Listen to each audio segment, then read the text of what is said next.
ప్రార్థించుకుందాం. కృపా కనికరం తండ్రి, ప్రేమలజ్జ గొప్ప దేవ, వందనాలు, స్తుతి స్తోత్రం నాయన. పరిశుద్ధాత్మ దేవ, అగ్నిదేవ, మీకే స్తోత్రం, వందనాలు ప్రభా. అయ్యా, ఉదయకాలం నుంచి ఇంతవరకు మీరు చాటు మమ్మల్ని అందరినీ భద్రపరిచి సజీవ లెక్కలో మమ్మల్ని చావేస్తాయి. మీకు వందనాలు చెల్లించుకుంటున్నాం తండ్రి. నాయన ప్రభా, మీ వాక్యం మా పాదములకు దీపం, మా త్రోవకు వెలుగంటున్నావు ప్రభా.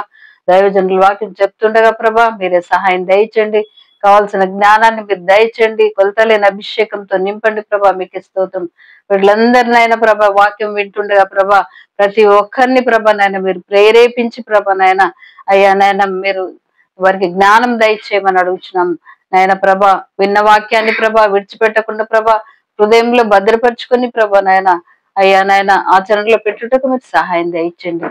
పరిశుద్ధాత్మదేవ, మీకే వందనాలు చెల్లించుకుంటూ త్వరలో రానున్నేసయ్య మీ పరిశుద్ధ పాదములను బట్టి అడిగి అతి మిక్కిలి వినయంతో బ్రతిమలాడి వేడుకొంచుంటున్నాము తండ్రి. ఆమేన్. రండి సువార్త సునాదముతో, రంజిలు సిలువని నాదముతో, తంబుర సితార నాదముతో, ప్రభు యేసు దయ నిధి సన్నిధికి, ప్రభు యేసు దయ నిధి సన్నిధికి. ఏసే మానవ జాతి వికాసం, ఏసే మానవ నీతి విలాసం, ఏసే పతిత పావన నామం, బాసుర క్రైస్తవ శుభనామం. రండి సువార్త సునాదముతో, రంజిలు సిలువని నాదముతో, తంబుర సితార నాదముతో, ప్రభు యేసు దయ నిధి సన్నిధికి, ప్రభు యేసు దయ నిధి సన్నిధికి. ఎవరు నన్ను చేయి విడిచినన్, నా యేసు చేయి విడువడు. ఎవరు నన్ను చేయి విడచినన్, నా యేసు చేయి విడువడు. తల్లి ఆయనే, తండ్రి ఆయనే, తల్లి ఆయనే, తండ్రి ఆయనే, లాలించును పాలించును, లాలించును పాలించును.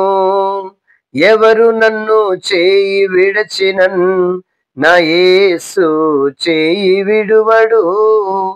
ఎవరు నన్ను చేయి విడచినన్, నా యేసు చేయి విడువడు. ఈ దినం దేవుని వాగ్దానం పరిశుద్ధమైన గ్రంథంలో నుండి ఇర్మియా గ్రంథము 1వ అధ్యాయము 5వ వచనం. నీవు గర్భము నుండి బయలు పడక మునిపే నేను నిన్ను ప్రతిష్ఠించి తిని, జనములకు ప్రవక్తగా నిన్ను నియమించి తిని. దీని విషయమై దీని మీనింగ్ ఏంటంటే, పుట్టినది మొదలుకొని అని రాయబడ్డది, గర్భములో రూపింపబడక మునిపే అని రాయబడ్డది. కొన్ని వాక్యాల్లోనైతే గర్భము నుండి అని రాయబడ్డది. అంటే మనం పుట్టుక నుంచే దేవుడు మనల్ని చూస్తూ ఉంటాడు. పుట్టినది మొదలుకొని చనిపోయేంత వరకు మన ప్రవర్తనను ప్రభువు పరీక్షిస్తున్నాడని దీనివల్ల మనం తెలుసుకోవాలి. ముందు నాకు దేవుడు చెప్పలేదు, నాకు ప్రణాళిక లేదు, లేకపోతే నేనేనా అని ఎన్నో సాకులు చెప్తా ఉంటారు చాలామంది. కానీ దేవుడు ఎలాగ మాట్లాడుతున్నాడంటే, ప్రతి ఒక్కరిని, ఈ లోకంలో ఇంకెవ్వరు లేరు, నువ్వు ఒక్కరివే ఉన్నావు అన్నట్టుగా దేవుడు నిన్ను ఊహించుకుంటాడు. ఆ విధంగా నా బిడ్డ నన్ను ఘనపరచాలి, నా బిడ్డ ద్వారా నాకు మహిమ రావాలని దేవుడు కోరుకుంటాడు. కాబట్టి గర్భంలో రూపింపబడక మునిపే పుట్టినది మొదలుకొని అని అంటున్నాడు. అంటే అసలు పుట్టినది మొదలుకొని అంటే అప్పుడు అసలు ఎవరైనా ఏ పని చేస్తారా? చేయరు. కానీ అప్పటి నుంచి నిన్ను ఎప్పుడు ఎక్కడ ఉంచాలి, ఏ విధంగా నిన్ను రూపించాలి, నువ్వు ఏ పనులు చేస్తావు, ఏ పనులు చేయవు, ప్రతిదీ కూడా దేవునికి తెలుసు అన్నమాట. అప్పటి నుంచే జనములకు ప్రవక్తగా నియమించుతని రాశాడు అనంటే, పుట్టినది మొదలుకొని నీవు పరిశుద్ధమైన జీవితం, యథార్థమైన జీవితం, నీతియుక్తమైన జీవితం నువ్వు జీవించాలని దేవుడు కోరుకుంటున్నాడని ఈ వర్సెస్లో మనము చూస్తున్నాం. కాబట్టి మనం పుట్టినది మొదలుకొని కాకుండా అట్లీస్ట్ యవన దశలోకి వచ్చిన తర్వాతనైనా మనము వాక్యం చదువుకొని ప్రార్థన చేసుకున్నప్పుడు దేవుని ఎడల మన ప్రణాళిక ఏమైతే ఉందో ఆ ప్రణాళిక ప్రకారంగా మనము కూడా కొంత ప్రయత్నం చేసి అందులో సఫలీకృతం కావచ్చు. ఎందుకొరకంటే దేవుని యొక్క ప్రణాళిక వేరే ఉంది, నీ ప్రణాళిక వేరే ఉంది. నీ ప్రణాళిక ప్రకారంగా నీవు వెళితివి, అది ఎటు కాకుండా అయిపోతుంది. కానీ దేవుని చిత్తానుసారంగా మనం ఎప్పుడైతే ఉంటామో మన ఎడల దేవుని ప్రణాళిక చాలా గొప్పగా ఉంటుంది. శాంతి సమాధానం ఉంటుంది, సమృద్ధి ఉంటుంది. ఎన్నో విషయాలలో, ప్రతి విషయంలో మన ఎడల దేవునికి ఒక చక్కని ప్రణాళిక ఉందని నీవు నిజంగా గుర్తించినట్లయితే, ఎంతో మంది దైవజనులను చూస్తున్నాం. వారు at the age of 5, at the age of 10 నేను రక్షించబడ్డానంటుంటారు. చూసారా? అందుకొరకే టీనేజ్ వచ్చి 25, 30కి వచ్చేసరికి గొప్ప దైవజనులుగా చూస్తూ ఉన్నాం. పాత నిబంధనలో కూడా షడ్రక్, మేషక్, అబేద్నెగోలు, దానియేలు కూడా ఎట్ ద ఏజ్ ఆఫ్ 5 అప్పుడు వారిని సెలెక్ట్ చేసి వారిని నపుంసకుల అధికారికి అప్పగించడం జరిగింది. వారు ఎంతగా ప్రభువును సంతోషపెట్టారో మనం అందరము ఎరుగుదాం. కాబట్టి షడ్రక్, మేషక్, అబేద్నెగోలు రాజా అనటం జరిగింది. అని మా దేవుడు రక్షించకపోయినా పర్వాలేదు, నీ ప్రతిమకు మాత్రం మొక్కం అని అనేశారు. చూసారా? రాజుతో ఎంత ధైర్యంగా దేవునికి మహిమ వచ్చింది. అదేవిధంగా దానియేలు కూడా అదే విధంగా ప్రవర్తించాడు.